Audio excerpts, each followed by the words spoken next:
谶纬神学可以在一定程度上限制皇权，让皇帝这个不可一世的人颤抖。除了儒家把谶纬神学运用的炉火纯青之外，贫苦的农民们也可以说是无师自通，很快的也想到了利用谶纬来发动起义。最早利用谶语反抗统治压迫，从秦朝就开始了。比如《史记·项羽本纪》说：南宫曰：“楚随三户，亡秦必楚。”这句话就是谶语。南宫是战国末年的人，谶语之所以被认为是神的预言，就是因为谶语往往早几十年甚至上百年而说出。南宫说这句话时，秦国未必已完成了统一。再比如秦始皇32年，燕人鲁生奏路途书曰：“亡秦者胡也？”那么人们不仅要问，谶语真有这么神奇吗？其实只要有心，从几十年前的文章或章句中挑选出几个可以穿凿附会的词语或句子，并不困难。谶语无非是人们利用神的威力披上了迷信的外衣，而实质上反映了农民与地主阶级的根本矛盾。历史上的农民起义几乎无一例外地都有谶语、巫术、淫祀等一整套迷信的组合拳。比如陈胜吴广起义，最初也是假借神权来动员农民起义，他们把丹书放到鱼肚子里，在从寺模仿鬼神的声音叫喊大处兴、陈胜亡，利用鬼神来动员农民，就揭示了谶语的一种来源途径。但是还有一种谶语是从说出它的人开始就抱着这句话必然应验的信心的，这就好像是周易占卦得到了某个爻辞之后，占卦的人相信这个爻辞上说的话必然应验。这种谶语中最有名的例子是西汉中期出现的汉家爻后有传国之运，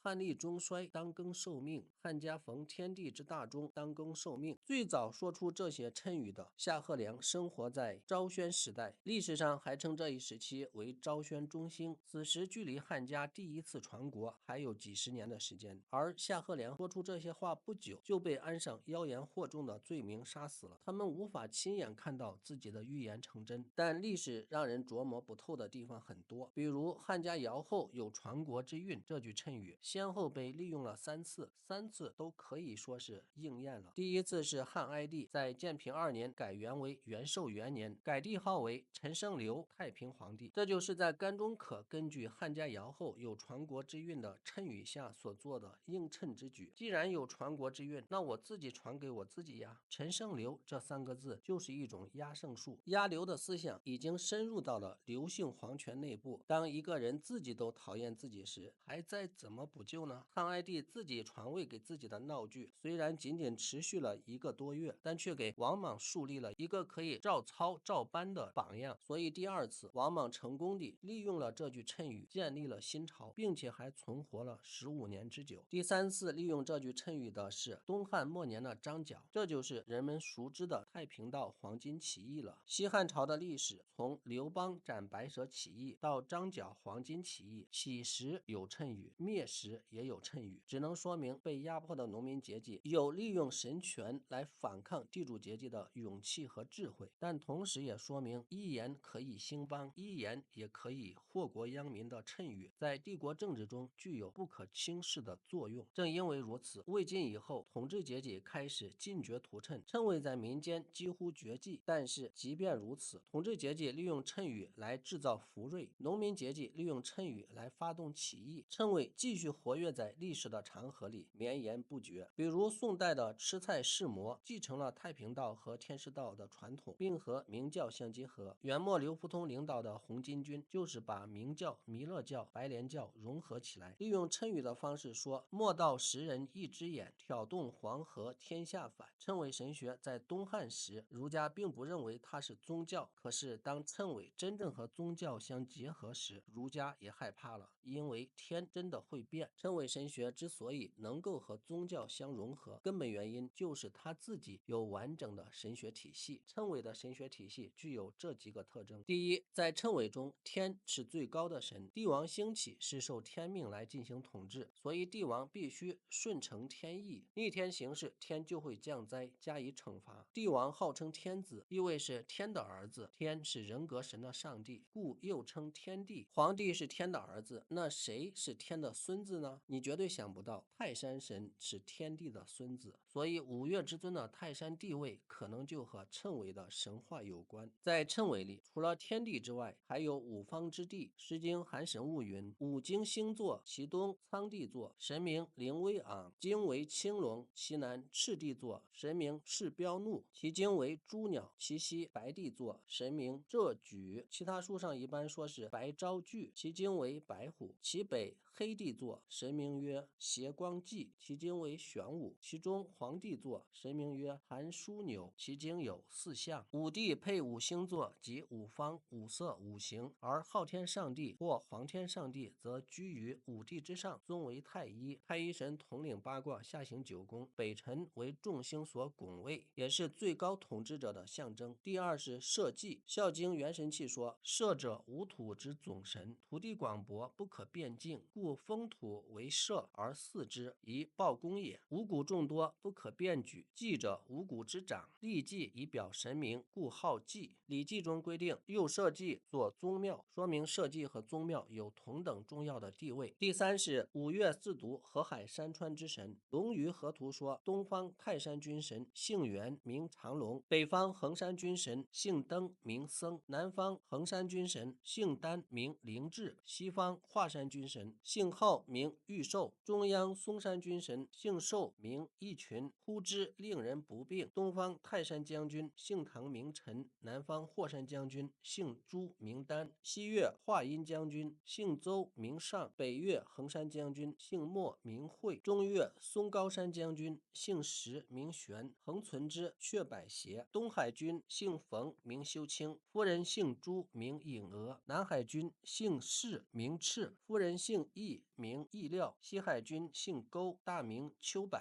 夫人姓凌，名素简；北海君姓氏，名宇丈礼；夫人姓节，名连桥。第四是风伯雨师及诸星辰。风伯雨师是古代的神，风师配姬宿，雨师配毕宿，其他诸星辰也都是神灵，比如天岁星主德庆，天辰星司灾，天震星主得土之庆等等。其余杂神还有文昌二星曰上台，为司命主寿，司命之神是主管人的寿夭命运及祸福的神。又有思过之神，在人的身上眼、耳、鼻、齿、发都有神。发神名寿长，耳神名娇女，目神名朱央，鼻神名永卢，齿神名丹珠，这些都是主管人身体的小神，与黄庭、八景24真神相类。所谓24真出自然，